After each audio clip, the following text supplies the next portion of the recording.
Falando de José ainda, que a gente tem todo um contexto, né? Inclusive as músicas litúrgicas do Natal fala, né? Ele nasceu pobre, Jesus nasceu pobre, realmente nasceu numa situação que a gente vai adentrar daqui a pouco nesse assunto e tudo. Mas aquela situação de pobreza que nasceu Jesus seria uma circunstância, mas que não seria também, como é que eu posso dizer, assertivo afirmar que Jesus vivia em pobreza. Não é? Essa é a minha pergunta. No sentido sobre econômico, José. financeiro? Isso, porque quando se fala de um carpinteiro, aí essa é a pergunta, né? Até que ponto um carpinteiro tinha uma situação, pelo menos, equilibrada financeiramente para sustentar uma família? E considerando que muitas das construções daquela época eram feitas de madeira, era um carpinteiro ou um construtor também? Porque, vamos lá, vai fazer uma casa e muita coisa de madeira. Ali é a própria construção a estrutura também. toda. A estrutura toda de madeira e tal. Então, se era um construtor também, um homem que trabalhava, então não era bem assim uma questão de se dizer que Jesus vivia também em extrema pobreza, por isso nasceu na manjedoura. É importante essa pergunta e ela é bastante profunda. E eu quero trabalhar, então, alguns dados que nós temos, históricos e arqueológicos, a respeito da região onde fica Nazaré e depois desse lugar chamado Nazaré. Vamos lá. A região onde fica Nazaré é no norte, tá? Na região da Galileia. Nazaré, em absolutamente nenhum lugar, é citada como cidade. Nem mesmo o nome dela aparece nas obras de Flávio Joséfo, que relata diversos lugares da Galileia naquela época. Sim. Ora, mas por que Nazaré não aparece? É uma pergunta. Daqui a pouco eu respondo. 2. Existe um outro ponto aqui. Tá? No Antigo Testamento, Nazaré não aparece nenhuma vez. Como assim? Nenhuma vez aparece Nazaré lá. Olha só. Nenhuma. Agora, por que não aparece nem em Flávio Joséfo, um autor importante para aquele período? Também não aparece no Antigo Testamento. Porque Nazaré não é uma cidade. Nazaré é um vilarejo. Um vilarejo que detinha mais ou menos entre 200 a, no máximo, 400, 500 pessoas. Pessoas, não famílias. Pessoas. Então é um local extremamente pequeno. E nesse local, aí é o que é o dado interessante, é de onde vem José. E a profissão de José na língua grega é tecton.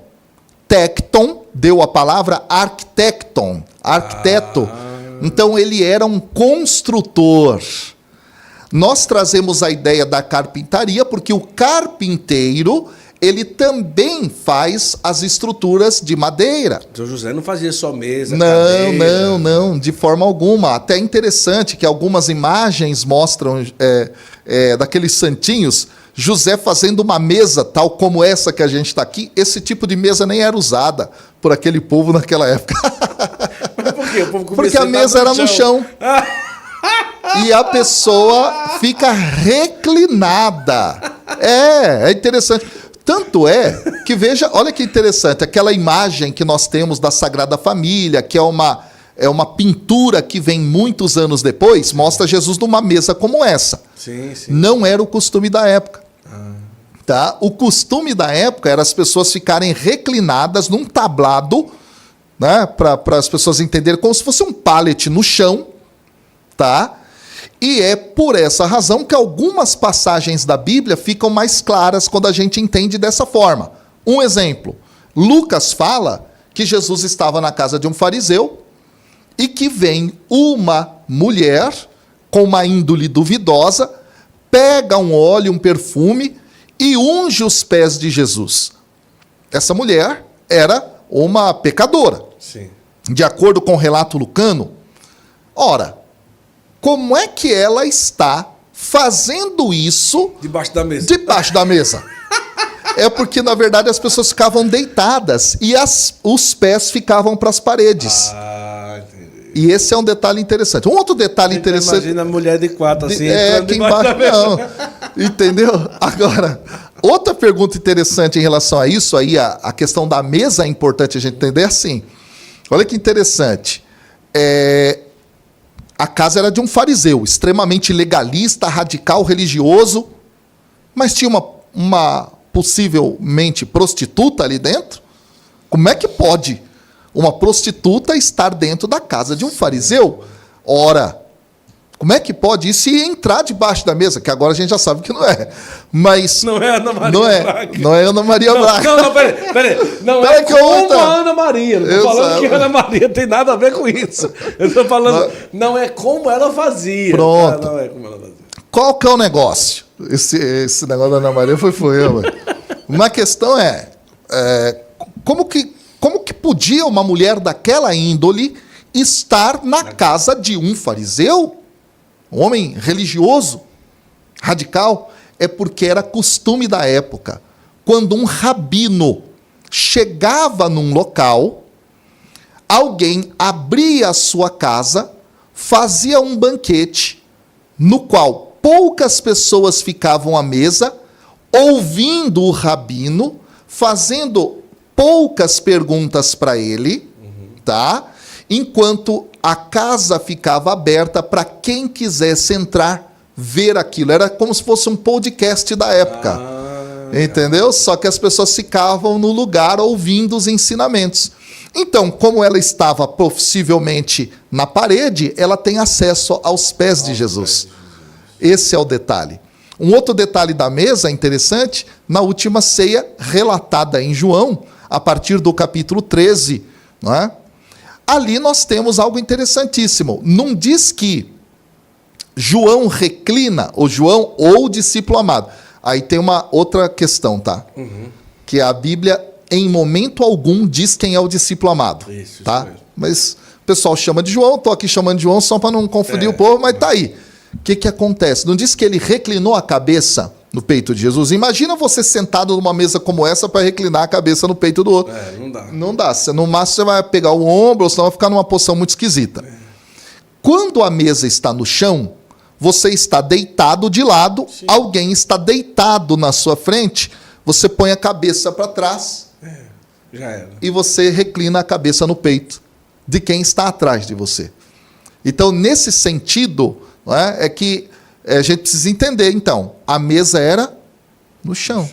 A mesa era no chão, era um tablado no chão, certo?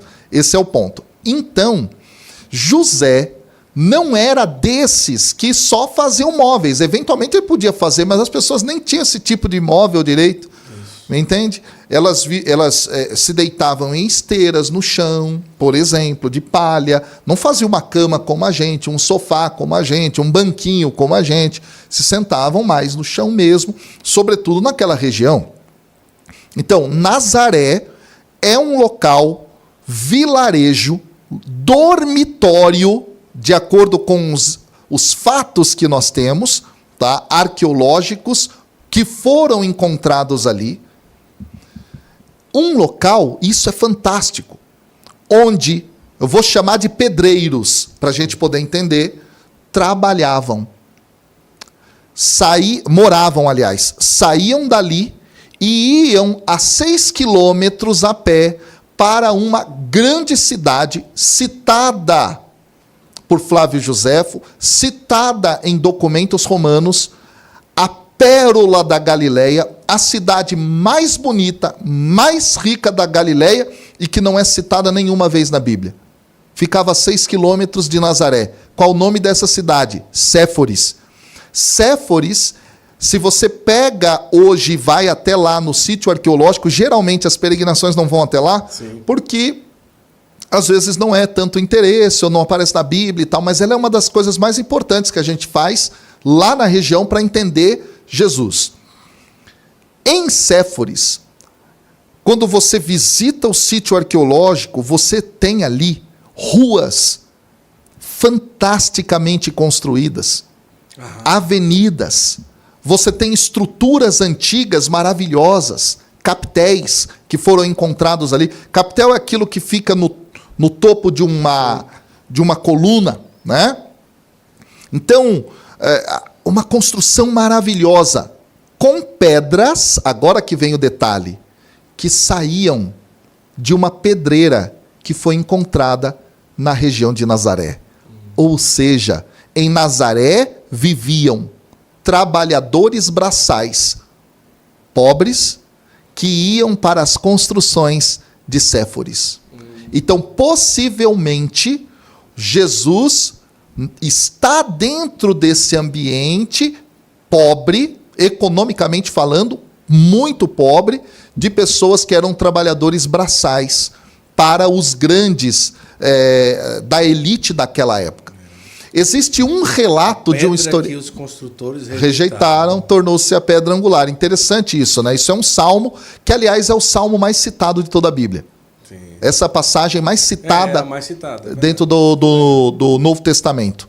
Tá? Do Antigo Testamento, a passagem mais citada é essa, é um salmo. Olha que curioso, né? 10 vezes.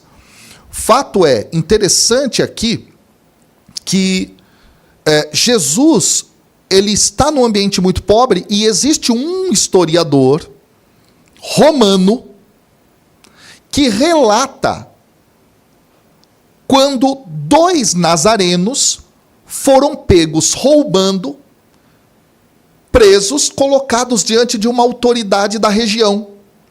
E sabe qual é o relato que ele faz dos nazarenos?